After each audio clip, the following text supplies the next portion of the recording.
It's of course expected that the overwhelming majority of movies which fare well with critics will inevitably end up with a sequel, in which the surviving main characters will return to reprise their roles. But every so often, actors end up revisiting major roles in the most unexpected of movies.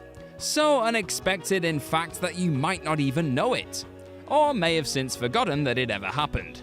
These actors were all given the opportunity to reprise one of the biggest roles of their career, up to that point anyway, in a movie that absolutely nobody saw coming. I'm Gareth from Whatculture.com, and here are actors you didn't know played the same character in different movies. Michael Keaton, Ray Nicolette. Jackie Brown, and Out of Sight. Jackie Brown is unquestionably Quentin Tarantino's most underappreciated film. A star-studded and devilishly witty adaptation of Elmore Leonard's novel Rum Punch, and one which features a memorably against-type turn from Michael Keaton as ATF agent Ray Nicolette. But while Jackie Brown was being shot, another Elmore Leonard novel was due to ramp up production, the Steven Soderbergh-directed Out of Sight. Ray Nicolette also appeared in that novel, and so Soderbergh managed to convince Keaton to reprise the role for a brief uncredited cameo in his movie. Due to Miramax owning the screen rights to the character, however, it fell to Tarantino to insist that they didn't charge Universal, who distributed Out of Sight, a fee to use Nicolette. As neat as a shared cinematic universe in which Tarantino and Soderbergh have both dabbled is, it's easily forgotten given how unassuming Keaton's tiny role is in Out of Sight. Michael Sheen, Tony Blair, The Deal, The Queen, The Special Relationship. To many, Michael Sheen is fondly known for his blockbuster work on the likes of The Underworld and Twilight flicks. But for those outside of the vampire-obsessed demographic, the Welsh powerhouse is more intrinsically linked to folks such as David Frost and Brian Clough, producing mesmerizing turns in both Frost Nixon and The Damned United, respectively. However, when looking back on the BAFTA-nominated thespian's career, it's hard to look past one role in particular as the one that he was simply born to play, evidenced in the fact he's played the part on 3 separate occasions. Though not classed as directly connected in the traditional sense, Sheen would play Tony Blair in The Deal, The Queen, and The Special Relationship. Unofficially, this trio of flicks made up the Blair Trilogy, seeing Sheen bring the former Prime Minister to life in the various stages of his political career. Rounding out his real-life figure work, Sheen has also strutted his stuff as comedy actor Kenneth Williams, and Who Wants to Be a Millionaire host Chris Tarrant in Kenneth Williams' Fantabulosa and Quiz, respectively. Dan Aykroyd, Ray Stantz, Ghostbusters, and Casper. Dan Aykroyd's signature role is surely that of Ghostbusters' Ray Stantz, a role he played in the first 2 movies, a number of animated TV series, and video games, and also Ghostbusters Afterlife. Oh, and 1995's big screen adaptation of Casper. While Carrigan and her assistant Dibs attempt to have the McFadden mansion purged of Casper's unruly uncles, better known as the Ghastly Trio, none other than Ray Stantz is seen running out of the house in full Ghostbuster regalia, no less. On his way out, he says to Carrigan and Dibs, "Who you gonna call? Someone else," before fleeing the scene. And to dispel any doubt about the cameo, Aykroyd's costume has a visible name tag bearing the moniker Stantz. Michael Sheard, Adolf Hitler, 5 different times. Some folks are born to play the British Prime Minister, while others are destined to take up the reins of one of the world's most infamous leaders. That's just show business, I guess. In the case of Scottish actor Michael Sheard, his most consistently witnessed character came in the form of Nazi dictator Adolf Hitler. Rocking up as the unmistakable presence on a whopping 5 different occasions, Sheard would play the leader of the Nazi party in TV flicks Rogue Mail and The Dirty Dozen Next Mission, TV series The Tomorrow People and Secret History Hitler of the Andes, and the big screen blockbuster that was Indiana Jones and the Last Crusade. Strangely enough, he'd also play leading Nazi party member Heinrich Himmler on 3 occasions too,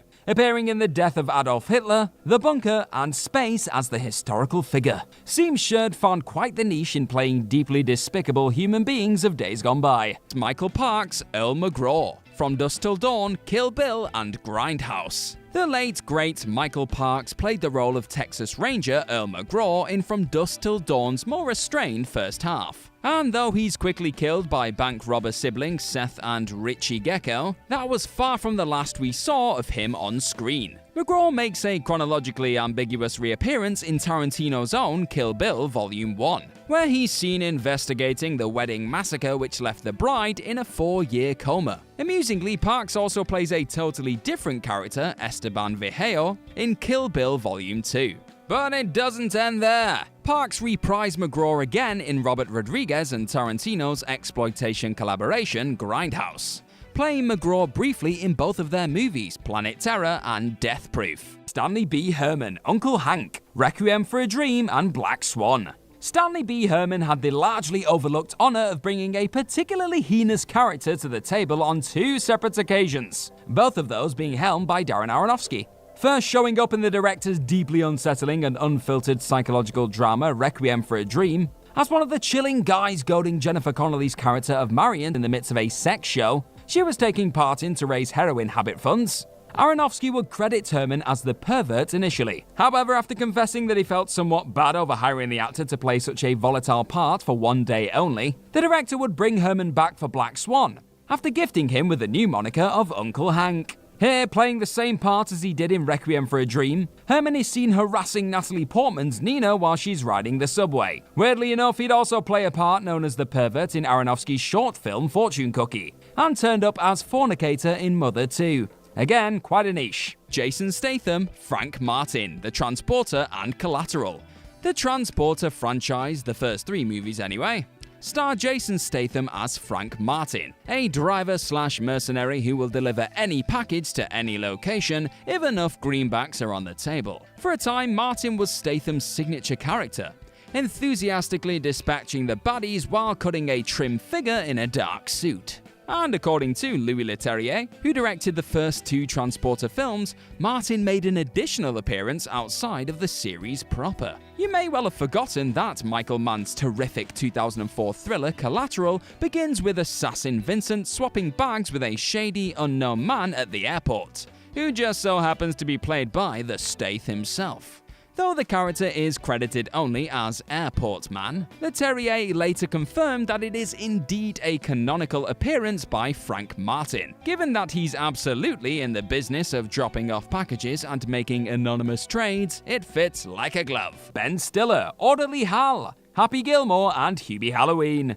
Though perhaps not the major talking point coming out of Adam Sandler's golfing riot that was Happy Gilmore, Ben Stiller still made a sizable impact on those chuckling on when terrorizing the titular character's grandma in her nursing home throughout the flick, in a scene which unfortunately didn't make it into the theatrical cut. Stiller's Orderly Hal ultimately got his just desserts in the form of being sent flying through a window. But far from forcing him to change his ways, Gilmore's retaliation seems to only serve as the catalyst for a career change, returning as the devilish handlebar mustache-sporting Hal in 2020's Hubie Halloween. Stiller is seen mocking and abusing what he thinks is a sleeping Richie Hartman, before discovering in the movie opening scene that Richie had actually bolted from the bed instead. It's an unfortunately brief nod to one of Stiller's more volatile but no less hilarious turns, but one that provided audiences with a sweet laugh and dose of nostalgia before having to endure the rest of another largely painful comedic Sandler experience. Rob Schneider, Nazzle the Delivery Guy, Big Daddy, and Mr. Deeds. Big Daddy is one of the better Adam Sandler comedies of its era, an unapologetically immature yet surprisingly sweet film stocked with Sandler's usual supporting cast of best pals. Most prominently among them is Rob Schneider,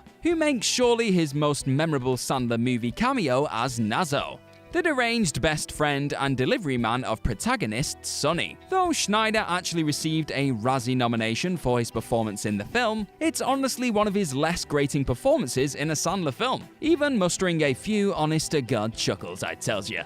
Yet, all but the most ardent Sandler fans will likely have no idea that Schneider actually reprised the role a few years later in Sandler's remake Mr. Deeds. Granted, he's in the movie for literally 2 short scenes, and because Mr. Deeds didn't make anywhere near the same pop culture imprint as Big Daddy, it's a revival that's been largely forgotten to time. Ian Hart, John Lennon, The Hours and Times, and Backbeat. Playing the part of one of the most influential artists ever to set foot on planet Earth isn't what you class as an easy feat by any stretch of the imagination, but it was clearly one that Ian Hart didn't see any issue in taking a stab at on 2 separate occasions, no less. Years before he'd immortalize himself as the snivelling vessel that Lord Voldemort was taking residence in, Professor Quirinus Quirrell to you and me, during Harry Potter and the Philosopher's Stone, Ian Hart was thrown into the spotlight on the back of a deeply convincing portrayal of the legendary Beatle John Lennon in Christopher Munch's The Hours and Times. Then, following on from the fictionalized telling of what might have gone down between the Beatles and their manager Brian Epstein during a holiday in Barcelona in the 60s, Hart was brought back to play Lennon once again in Ian Softly's Backbeat 3 years later, portraying a younger version of the imagined creator. When asked whether he was worried about being oddly typecast, the actor would confess, "Yes, I have played John Lennon twice, but they were 2 completely different characters who happened to have the same name. Yeah, sure." Jamie Foxx, Django Freeman, Django Unchained, and A Million Ways to Die in the West. Jamie Foxx played the central role of vengeful former slave Django Freeman in Tarantino's Django Unchained.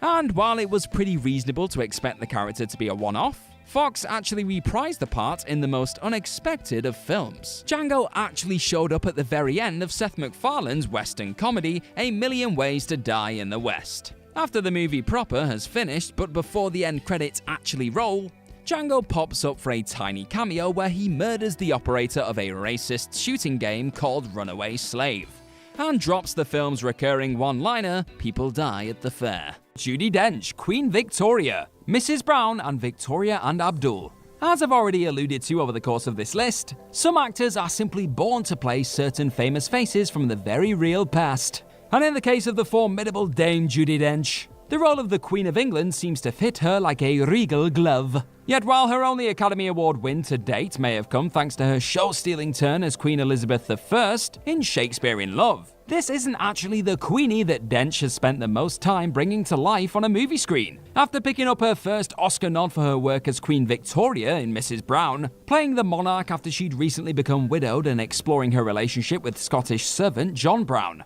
Dench would return to the role a whopping 20 years later in Victoria and Abdul. This flick would once again delve into Victoria's relationship with the servant, this time by the name of Abdul Karim. Her return to the role may not have generated the same buzz as her initial outing, but it still earned Dench an impressive 12th Golden Globe nomination. Not too shabby. Jamal Woolard, Notorious B.I.G., Notorious, and All Eyes on Me. Though 2009's Notorious B.I.G. biopic Notorious received wildly mixed reviews, even those critics who dismissed the film generally agreed that it featured a spot-on performance from Jamal Woolard as the ill-fated rap icon. Woolard ended up unexpectedly reprising the part of Biggie 8 years later for 2017's Tupac Shakur biopic All Eyes on Me, albeit this time in a supporting capacity. Sadly, Woolard's performance wasn't received quite so enthusiastically this time round, with many critics complaining that Woolard, who was 41 years old when All Eyes on Me was being shot, no longer resembled Biggie, who of course died at just 24 years of age. Needless to say, Woolard has now firmly aged out of playing the part ever again. But considering how the Tupac biopic came and went without a peep, you probably never even knew he was in it. Sam Rockwell, Sam Bell, Mune and Mute.